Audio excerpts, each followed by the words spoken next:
Olá, tudo bem? Estamos aqui para mais um ImbraCast, dando sequência às entrevistas e o bate-papo. Hoje vamos conversar a respeito de monogástricos, setor de avicultura, falar um pouco de uma forma geral, mais abrangente, com um dos expoentes aí da avicultura, o Antônio Froilano. Vamos conversar também com o Daniel Vidiri e a intenção é levar bom papo para vocês hoje. E, Antônio, se apresente e fale um pouquinho de você para quem está nos acompanhando para explicar. Esse é um canal que começou a difundir tecnologia em ruminante. Então, a gente está cada vez querendo difundir tecnologias de produção animal, tá bom? Uhum. Tá bom. Então, muito obrigado pela oportunidade, né? Pelo sotaque já deve saber que eu sou nascido em Portugal. Sim. Vim aqui muito cedo. Em 1976 cheguei no Brasil e comecei a estudar aonde? Em Jaboticabal. Inclusive, hoje mesmo nós vimos trabalhos feitos lá, né? Em Jaboticabal, sou veterinário de formação e em 1980 eu terminei a faculdade e comecei a trabalhar em 3 empresas de produção de aves. A primeira durante 12 anos foi frango de cortes, né? E matrizes, etc. E é uma empresa de nutrição, a Socil. Sim. Aí depois eu trabalhei 3 anos na Osato Ajinomoto, que exportava frango para a Europa e para o Japão. Sim. E depois, mais 5 anos, trabalhei montando uma empresa, ou ajudando o dono a montar uma empresa de produção de matrizes e de frango de corte, né? Então, essa foi minha passagem na produção. Foram 20 anos de produção. Há 24 anos eu abri uma empresa de consultoria. Já tinha alguns pedidos para atender algumas empresas que estavam trabalhando aqui no estado de São Paulo e até no Nordeste. Então eu comecei a trabalhar nessas empresas. Essas empresas ainda são minhas clientes hoje. Eu tenho empresas de 24 anos. Que maravilha. Minha empresa tem 24 anos. Tenho clientes de 24 anos que trabalham comigo, né? O meu trabalho o que é geral, eu trabalho em todas as áreas, né? Sanidade, genética, nutrição e manejo. Eu trabalho como um todo a avicultura. Eu não sou só especialista de uma certa área. E é isso que eu faço. O meu dia a dia é acompanhar essas empresas e apontar os melhores caminhos. Bom, Antônio, você teve a oportunidade de passar nas cadeias de produção, viu um pouco da realidade de diversas empresas do Brasil, aí do Oiapoque ao Chuí, né?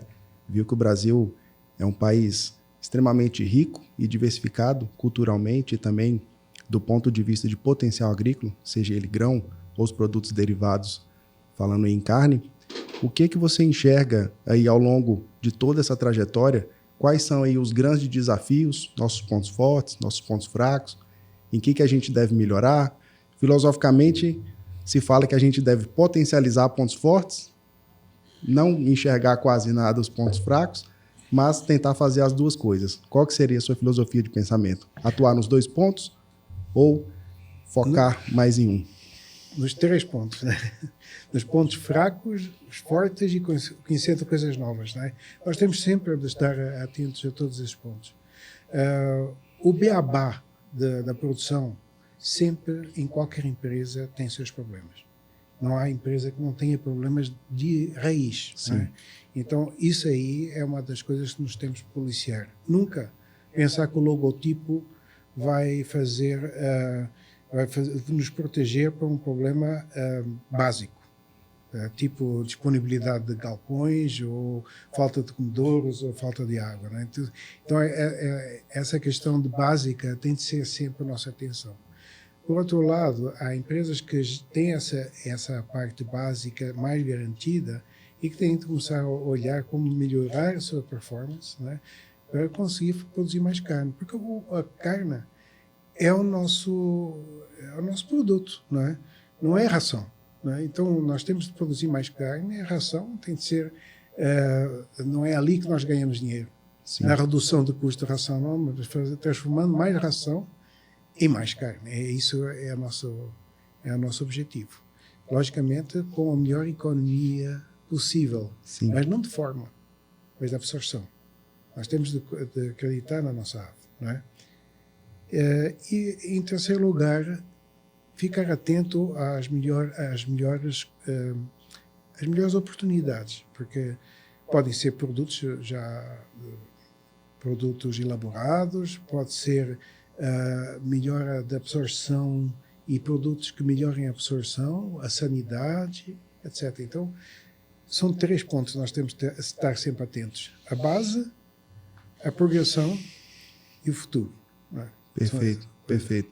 E o futuro vai ser cada vez mais competitivo, né? Então, teremos que ser cada vez mais eficientes na produção de carne, né? Claro. Utilizando aí os grãos e os diversos fatores. Daniel? Eu queria fazer uma pergunta para o Antônio, aproveitar. Claro. O Antônio eu conheço, eu estava lembrando aqui, Antônio, primeira vez que você foi dar uma consultoria, né? Eu trabalhava de nutricionista na FIPAF ainda. Faz 21 anos. Olha só. Faz um tempinho. E assim, eu queria ver, te perguntar, na sua visão, nesses 21 anos, o que você viu de mais mudança na avicultura do Brasil? O que marcou mais para você nesse tempo? Falou, cara, mudou, assim. Olha, o Brasil, ele teve uma mudança grande de 2013 para cá. Talvez de 2010 para cá. O que nós podemos ver é que existem dois Brasis em termos de frango de corte. Um que é encarado do Paraná para baixo e outro de São Paulo para cima. De São Paulo para cima nós temos os empresários, donos de empresas que fazem e constroem as suas empresas, salvo algumas exceções. É assim. No Sul, nós temos, como se diz, quase uma estatização da avicultura. Se nós formos ver, as cooperativas do Oeste do Paraná, hoje, estão vivas por causa do RECOP. Isso aí foi capital do Estado. Então, se nós formos ver, o sul do Brasil está estatizado em termos de capital. Tá? Tem profissionais excelentes. Não estou falando nada dos profissionais, tem excelentes. Mas nós temos uma maneira de se encarar e de se administrar diferente de São Paulo para cima. São Paulo para cima, as empresas precisam ser muito eficientes, porque não tem esse capital sobrando, né? Então é da própria atividade que tem de tirar o seu sustento. Então é ali que nós estamos vendo as melhores conversões alimentares, as melhores produtividades, etc., é de São Paulo para cima. Tá? Salvo raras exceções, porque tem também exceções no Sul. Sim. Tá? Poucas, mas tem. Tá? É isso que eu estou vendo. O Sul de antes tinha acesso a matéria-prima muito barata. Hoje, se nós formos ver o Mato Piba, que abastece o Norte e o Nordeste, mudou essa equação. Nós hoje temos o milho e a soja ao mesmo preço que nós temos no Rio Grande do Sul. Sim. Tá? Então, a eficiência vai ser necessária, inclusive para a persistência das empresas do Sul.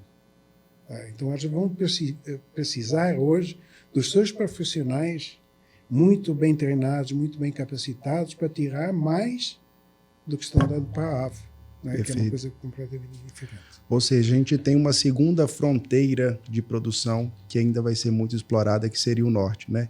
A migração da produção para o norte, né? Hoje o Cerrado ele é o responsável pela produção de grãos. Sim. E Nordeste. Eu falo assim, começou no Cerrado, hoje está no Nordeste. Exatamente. E isso se acredita que vai migrar, essa divisão, vamos dizer assim, essa outra fronteira, ela vai aumentar mais ainda. E para equalizar isso em termos de Brasil, ambos vão ter que aumentar a eficiência. E aumento de eficiência parte pela adoção de tecnologia. Claro. Seja ela via ração, via aditivos, via instalações, ambiência, gestão, cultura, né? Pouco se fala de cultura de empresa, né? Exatamente. Ter a cara do dono, a cara dos cooperados, seja ela o mecanismo que for. Mas do ponto de vista nutricional, né? Que explorar um pouquinho da sua consultoria. Se a gente for olhar aí desde a Segunda Guerra para cá, que começou assim as pesquisas massivas para a produção de carne. Então, utilizou-se o conceito energia, proteína bruta, aminoácidos totais, digestíveis, nitrogênio essencial, nitrogênio não essencial, a relação entre eles. o quanto que a ciência produz de informação e o quanto que o mercado consegue absorver desses conceitos. Olha, nós estamos com uma distância muito grande em que nós podemos fazer e estamos fazendo. Tá, vamos supor, nós estamos com um frango de 3 quilos, né? Um frango de 3 quilos, com uma conversão, vamos ver uma conversão boa de 1,5 kg, né?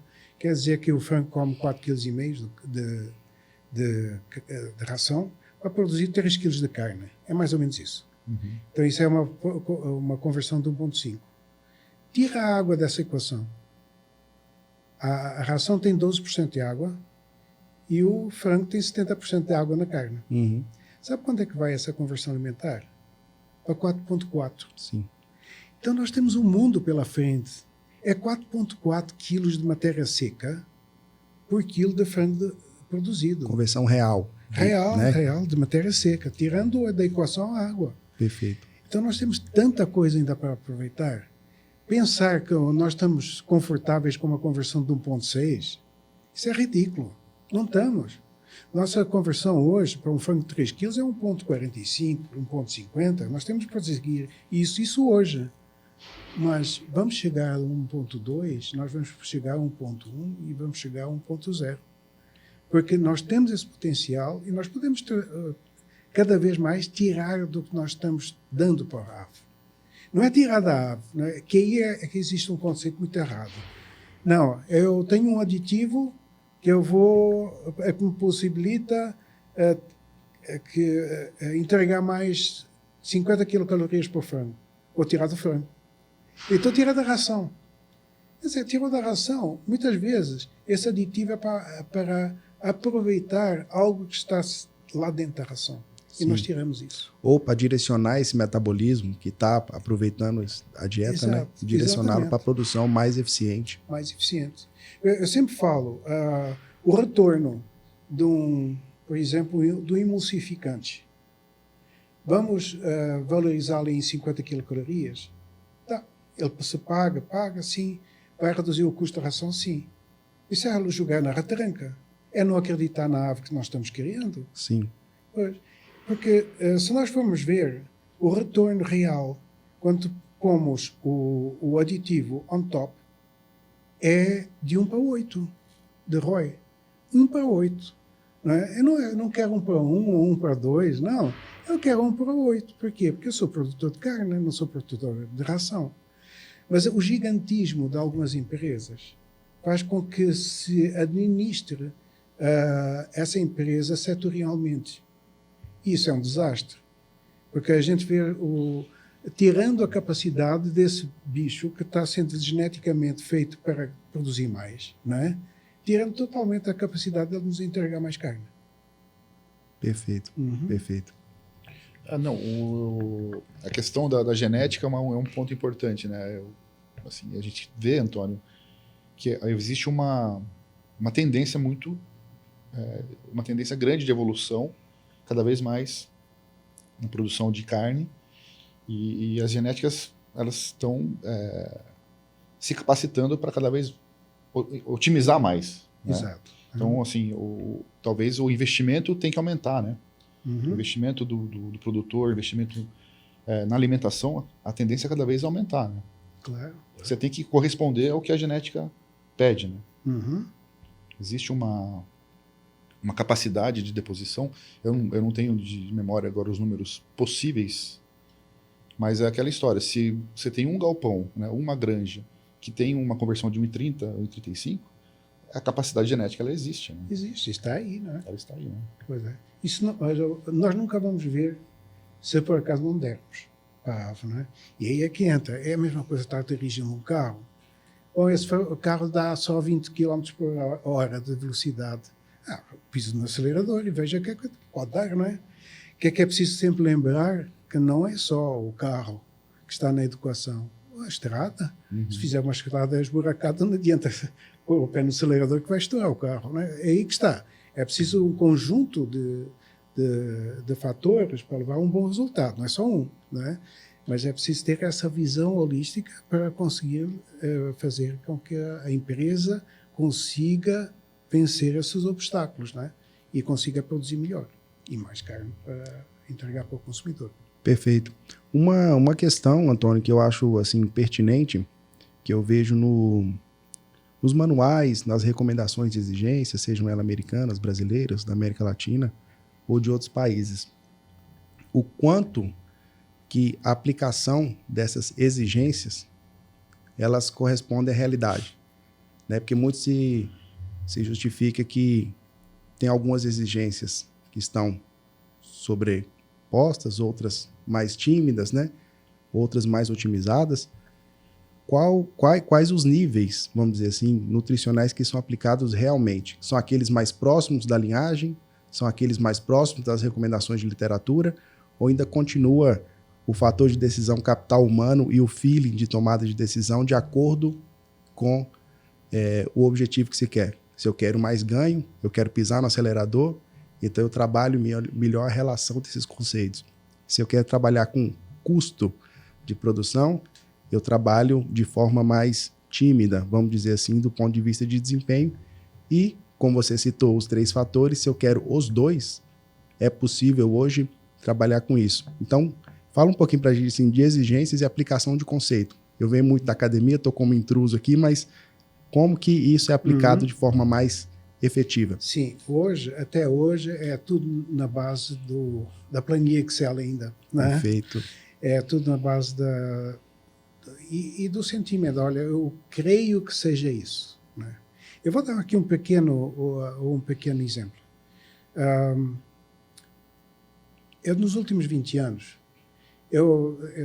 como tenho o privilégio de estar em várias empresas, eu comecei a tabular qual que seria o menor custo de produção. Eu estou falando em custo de produção, não estou falando em desempenho. Tá?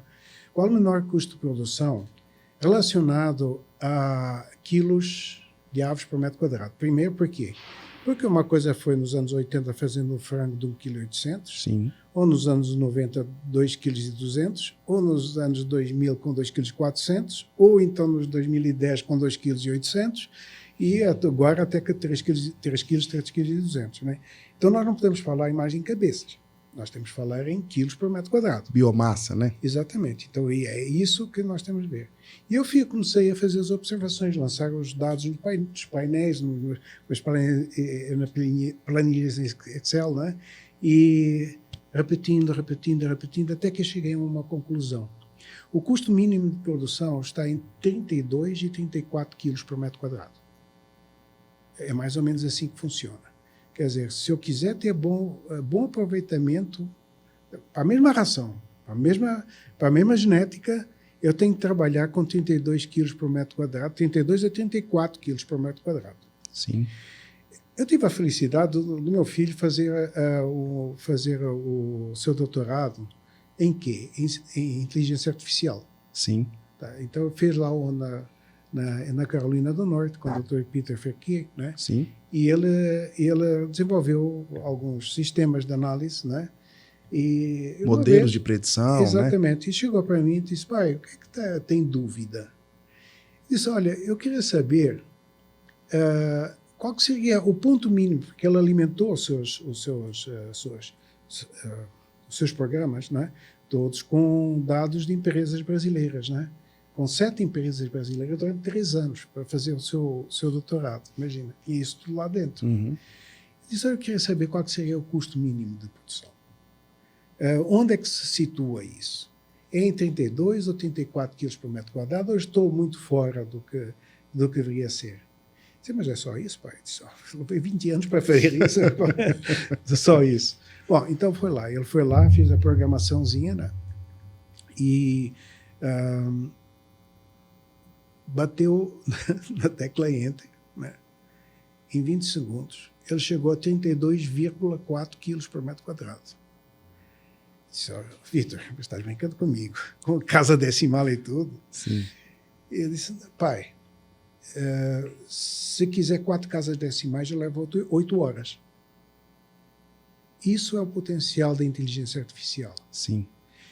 A inteligência artificial, dentro de poucos anos, mas poucos anos, vai ser muito rápido isso, vai nos tirar todas as dúvidas. Sim. Desde que a gente faça experimentos, não é? Sim. Logicamente. Não precisa nem usar estatística para isso, para análise. Inteligência artificial pega os dados brutos Sim. e tira conclusões a partir deles.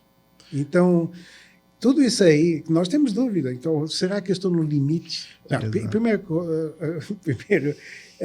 primeiro caso, nós não estamos nunca no limite. Nós estamos com conversão de 4.4. Vamos esquecer Sim. limites, né? Primeiro, não estamos com limite. E depois, segundo, vamos aproveitar a inteligência artificial, que ela vai nos dar muito subsídio e vai ser rápido isso, né? Vai mudar muito a nossa atividade quando começarmos a saber aproveitar o que ela tem para nos dizer. Sim. Interessante. Ou seja, o que você fala é que a inteligência artificial ela vai poder correlacionar ou permitir aí a integração de quem produz o conhecimento com quem aplica. Exato. E a interseção disso tudo seria a produção, né? Porque muitas vezes a gente vê esse ato que existe entre a produção de conhecimento e a aplicação, ou não nem seria a aplicação, seria a não existência do conhecimento desse número, né? Exatamente. Então você levou anos para chegar nesse número. Rapidinho. Então, no modelo de predição, no sentimento ali, ele conseguiu traduzir esse número de forma mais efetiva, né? E com a aproximação Sim. de primeira casa decimal, Sim. Uma coisa impensável para mim, né? Mas Eu tenho uma pergunta em cima disso, Antônio. Quando você fala desse histórico, de certa forma a gente está olhando para o passado. Eu falo, olha, até o momento, dos dados que eu tenho, 32 quilos talvez seja o ponto de equilíbrio para custo. Né? Longe do limite. Longe do limite. Quando você olha para o futuro, você, na sua opinião, a gente vai fazer isso em menos tempo? O fator tempo seria talvez o limitante? Vamos fazer 32 quilos por tempo? Ou você acha que a gente vai conseguir pôr mais carne no mesmo espaço? O que seria? Aí que está a equação do tempo. Então vamos lá. GPD é essencial para a produção. Por quê? É o tempo que leva a atingir determinado peso. Por que é tão importante o ganho de peso?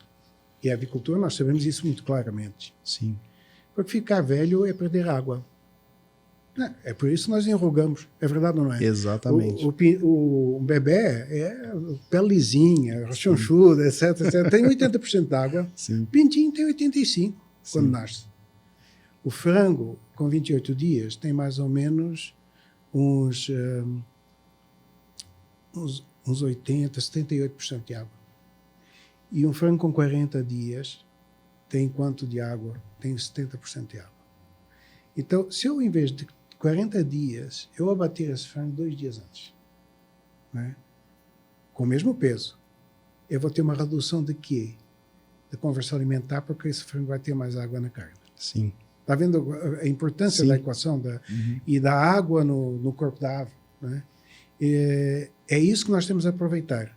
Por isso o GPD é tão importante. Nós temos que transformar mais rapidamente frango em peso para ele absorver mais água e ter o baby beef, não é? Não é fraudar com o consumidor, não. O baby beef tem mais valor porque ele é mais tenro, né?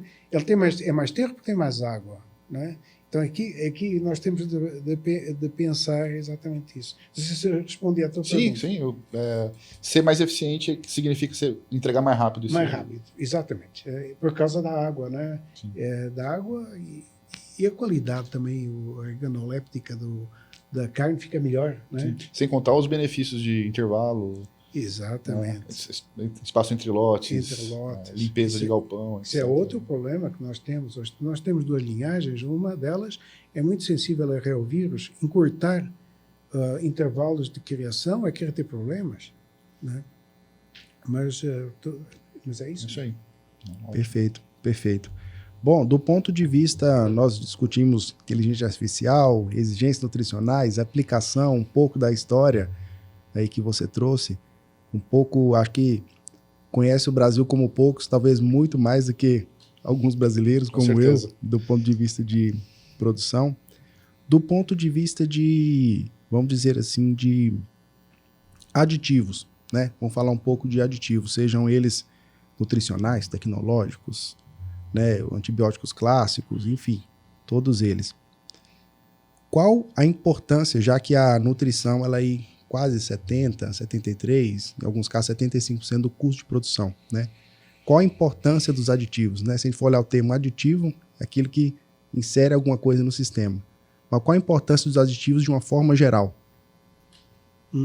É aproveitar mais o que nós estamos dando. Nós temos muito a tirar ainda da matéria-prima que nós entregamos. Sim. E nós estamos desperdiçando demais. Eu vou fazer um pequeno cálculo, né, sobre quanto nós estamos jogando fora. Não é? Os aditivos servem para aproveitar mais ainda o que está lá dentro. Tá?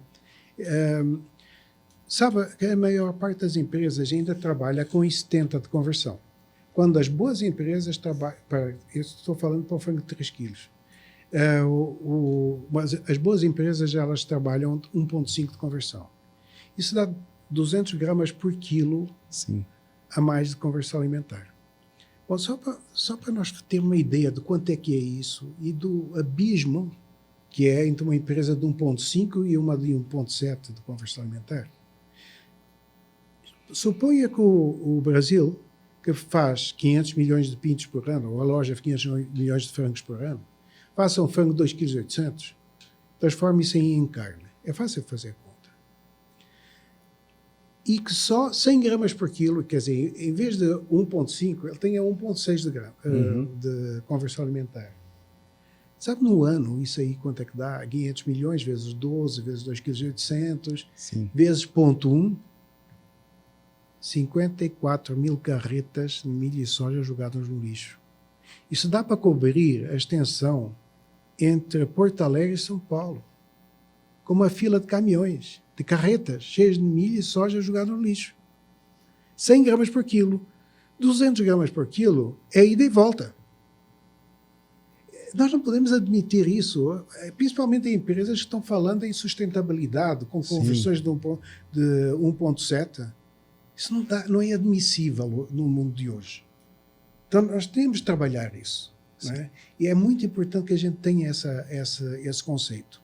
Por isso, os aditivos hoje são importantíssimos, principalmente esses tecnológicos, para nos permitir... nós vamos dar tanto para a ave, mas vamos ter mais em carne, não é? Para poder vender mais, etc, etc. E não desperdiçar tanto. Sim. Pois é. Ou seja, não somente fazer com que o básico seja feito de forma efetiva, mas agregar valor, né? Seja na melhor utilização dos nutrientes, no aumento do GPD. Você falou aí a respeito de água, de desperdício. Vamos pensar aí no ciclo da água, né? Carretas e carretas de milho e soja. Quanta água não foi para produzir? Quanta água não foi desperdiçada pela ineficiência de carcaça ou pela deposição de dejetos, né? Então, é todo um conjunto de fatores que contribuem para a redução aí dos impactos em relação à utilização de aditivos. E eu também sou entusiasta, tá? Eu já avaliei muitos aditivos de boa oportunidade, lógico, do ponto de vista de academia, né, guardadas as devidas proporções, não com a relevância que você teve de utilizar, mas realmente funcionam, né? Existe o conceito, existe base de ação, existe melhoria de aproveitamento e aumento de eficiência. Mais uma pergunta para o Antônio aproveitar, Antônio, o dia aqui com a gente. Quando você vai olhar o campo hoje você olha os integrados de uma integração, você olha o produtor, as granjas. O Brasil também mudou nesse ponto em termos de quem administra hoje o negócio. Antigamente era familiar, passou a ser profissional ou continua ainda importante como produção familiar ou para um agronegócio, avicultura. Como é que você vê hoje a avicultura em relação ao benefício para a região? Né? Sim. Olha, o conceito em si, ser familiar ou não, é a mesma história de ser privado ou ser público. Né? É a mesma história. O que importa é gostar do que está fazendo e estar interessado em desenvolver. Né? O que eu falo é que nós temos de ter muito cuidado com as pessoas que nós pomos nas cabeças dessas empresas. Que se nós formos trabalhar de modo de tirar o dono, que o olho do dono engorda o boi, e nós pusermos no seu lugar antes se chamava superintendente, hoje é CEO, né? Bem. Mas um CEO, né? Nós temos de ver que tipo de pessoa ele é. Se é um cara que para ele tanto faz criar mosquito no Paraná ou frango no Panamá, então não vai ajudar a gente, né? Nós temos de fazer que essas pessoas sejam da área e entendam da área, né? Porque nós vemos muitas vezes as pessoas alcançarem esses postos com uma visão apenas mecanicista e financeira. Sim. Eles não olham o negócio em si. Para eles, se fosse possível entregar toda a produção para um terceiro, eles fazem. Isso aí é muito... acaba tendo uma consequência muito nefasta. Os profissionais que trabalham para eles, e eu falo profissionais, veterinários, técnicos, etc., todos os profissionais são subvalorizados.